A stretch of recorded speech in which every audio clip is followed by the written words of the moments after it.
eu quero conversar com você sobre o plano de Deus na sua salvação. A sua salvação foi planejada por Deus desde a eternidade.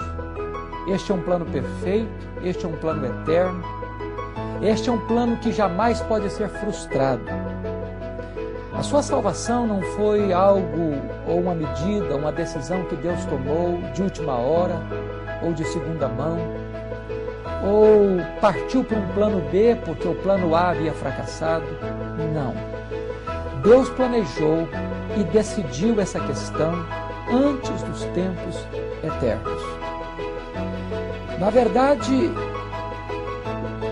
o texto de Romanos 8:30 sintetiza e resume este grande projeto que inclui a sua vida. E Paulo diz assim: aos que Deus predestinou, a esses também chamou. E aos que chamou, a esses também justificou. E aos que justificou, a esses também glorificou. Note você que este plano vai de eternidade a eternidade. Deus predestinou você na eternidade e Deus glorificará você também na eternidade. Aqui, durante a história, Deus concretiza e realiza em Cristo este plano da sua salvação. Eu quero chamar a sua atenção para olharmos juntos esse texto de Romanos 8:30. Em primeiro lugar, a Bíblia diz que Deus nos predestinou. A salvação não começou com você, começou com Deus. Não fomos nós quem escolhemos a Deus, foi Deus que nos escolheu. Jesus disse: não fostes vós que escolhestes a mim, pelo contrário, eu vos escolhi a vós outros. Não fomos nós quem amamos a Deus primeiro. Nós amamos a Deus porque Ele nos amou primeiro. Agora, deixe-lhe dizer uma coisa. Você não foi escolhido por Deus porque Deus previu que você ia crer em Jesus. Não, porque se assim fosse, a sua fé seria a causa da sua eleição. A Bíblia diz que a fé não é a causa da eleição, a fé é o resultado da eleição. Diz Atos 13:48 que todos quantos haviam sido destinados para a vida eterna creram. Não diz que todos os que creram foram destinados para a vida eterna. Diz que os que foram destinados para a vida eterna creram. De tal maneira que a fé não é a causa da eleição, mas o resultado da eleição. Você não é eleito porque crê. Você crê porque é eleito. É assim que a Bíblia diz. Você não foi eleito por Deus por causa das suas obras. Não é porque Deus olhou para você e viu méritos em você e então Deus escolheu você. Não.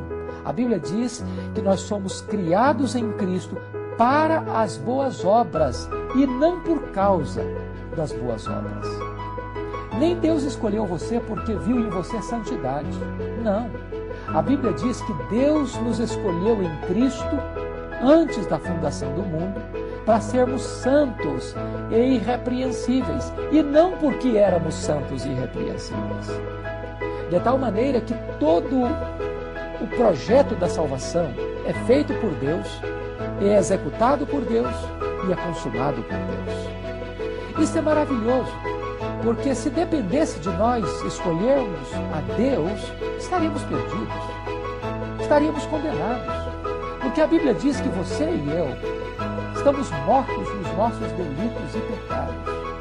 Nós jamais escolheríamos a Deus se Deus não tivesse tomado esta iniciativa de nos escolher, de nos eleger e de nos predestinar.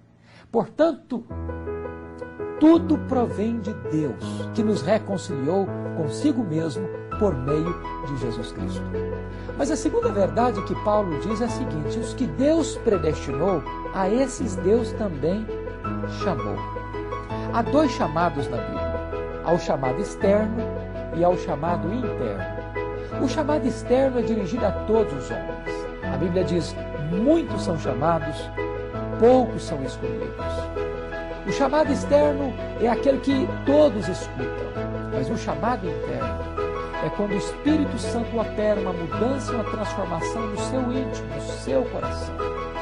quando o Espírito Santo regenera você, transforma você e predispõe o seu coração e a sua alma para se voltar para Deus. Nesse momento, você se volta para Deus, voluntariamente, livremente, sem coação. É você quem atende o chamado, é você quem responde a esta convocação divina. Mas, na verdade, você só atende esse chamado porque Deus já operou primeiro em você, tanto querer quanto realizar. É por esta razão que quando você lê a Bíblia, ou você escuta uma mensagem, ou ouve um hino, ou lê um folheto, ou lê um livro, ou conversa com alguém, e alguém fala para você do amor de Deus, o seu coração é aberto. Mas quem abre o seu coração para você crer é Deus. Quem dá o arrependimento a você é Deus. Quem dá a fé salvadora é Deus. Quem regenera é Deus. Quem converte o seu coração ao próprio Senhor é Ele mesmo. De tal maneira que Deus opera em você e você então responde a este chamamento divino. Jesus disse: as minhas ovelhas ouvem a minha voz e me seguem. Mas olha você em terceiro lugar, que Paulo diz assim: aos que Deus chamou, a esses Deus também justificou. Aqui está o coração da Bíblia.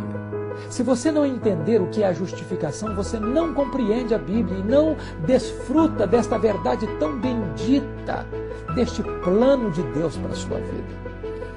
A Bíblia diz que todos pecaram e destituídos estão da glória de Deus. Não há justo nenhum sequer, não há quem entenda, não há quem busque a Deus, todos se desviaram. E a Bíblia diz que ninguém poderá ser salvo pelos seus próprios méritos, pelas suas próprias obras, porque a Bíblia diz que Deus não inocentará o culpado. A alma que pecar essa morrerá, porque o salário do pecado é a morte. E diz mais a Bíblia. A Bíblia diz que você peca por palavras, que você peca por obras, que você peca por omissão e que você peca por pensamentos. Quantas palavras frívolas você já proferiu e que não se lembra mais? Mas a Bíblia diz que você vai dar conta no dia do juízo por todas as palavras frívolas que você proferiu. Quanta coisa você fez? Seu marido não sabe, a sua mulher não sabe, que seus filhos não sabem, que seus pais não sabem, que os seus amigos não sabem, que a justiça não sabe, mas que Deus sabe, que está registrado nos livros lá no tribunal de Deus. E a Bíblia diz que no dia do juízo os livros serão abertos e você vai ser julgado segundo o que estiver escrito nesses livros. E pelas obras é impossível você ser salvo. Mas a Bíblia diz em terceiro lugar que nós vamos ser julgados pela nossa omissão. Quando Jesus vier na sua glória e se assentar no seu trono, Ele vai julgar as nações. Vai separar uns para a direita, outros para a esquerda, e vai dizer àqueles que estiverem à sua esquerda: apartai-vos, malditos, para o fogo eterno, preparado para o diabo e seus anjos. Você pode perguntar: o que eles fizeram de tão terrível? Eles não fizeram nada, eles só deixaram de fazer.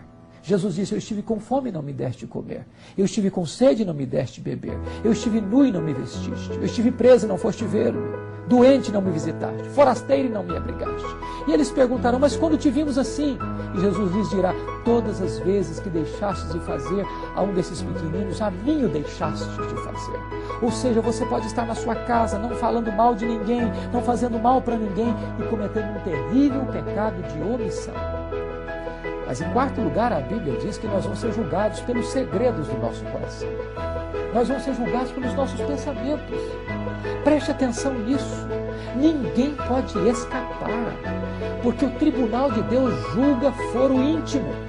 Nenhum tribunal da terra tem competência para julgar foro íntimo, mas Deus julga foro íntimo. A Bíblia diz: não cobiçarás. E a cobiça é um pecado subjetivo, é um pecado da mente, é um pecado do coração, que nenhum tribunal da terra pode alcançar, pode legislar e pode julgar, mas o tribunal de Deus julga foro íntimo e você vai ser julgado pelos seus desejos, pensamentos e propósitos. Note você que é impossível então escapar do julgamento de Deus.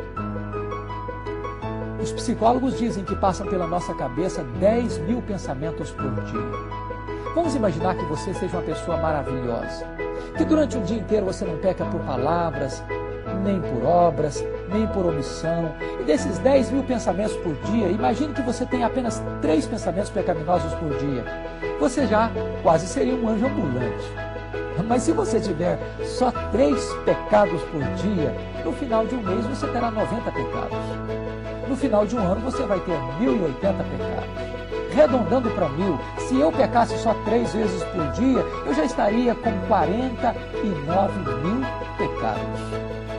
Como é que um réu poderia sair-se bem num tribunal quando o promotor, o advogado de acusação, provar nos autos que ele cometeu 49 mil violações da lei? Mas os tribunais da terra dá-se um jeito, se suborna o juiz, se compra os jurados. Mas quem pode subornar o tribunal de Deus? Quem pode subornar o reto juiz dos céus e da terra, de vivos e de mortos? Mas deixa eu lhe dizer, você não precisa de 49 mil pecados para deixar de entrar no céu. Se você tiver um só pecado, você não pode entrar no céu. Sabe por quê? Porque só os perfeitos podem entrar no céu. Se você tiver um pecado só, você não poderá entrar lá. E você então vai me dizer, mas pastor, é impossível então, porque todos são imperfeitos. Isso é um fato. Na verdade, ninguém pode entrar no céu pelos seus esforços e pelos seus méritos. Por isso, a Bíblia diz que se você guardar toda a lei e tropeçar num único ponto, você é culpado da lei inteira. Mas aquilo que você não pode fazer, Deus fez por você. Quando Ele mandou ao mundo o seu Filho Jesus, Ele é o seu fiador, o seu representante. E quando Jesus Cristo foi lá na cruz, a Bíblia diz que Deus pegou todos os seus pecados e lançou-os sobre Jesus. Ele foi feito maldição por você, ele foi feito pecado por você. E quando ele estava na cruz, ele pegou o escrito de dívida que era contra você e o rasgou, e o anulou, e o encravou na cruz e disse, está consumado, está pago. Agora aquele que crê em mim não deve mais nada, está justificado. E o Senhor Jesus Cristo não apenas cancelou a sua dívida, pagou a sua dívida, mas Ele foi lá na sua conta e fez um depósito infinito em seu crédito. Ele depositou toda a sua justiça em seu favor. Aquele que não conheceu o pecado, Deus o fez pecado por nós, para que nós fôssemos feitos justiça de Deus. Deus então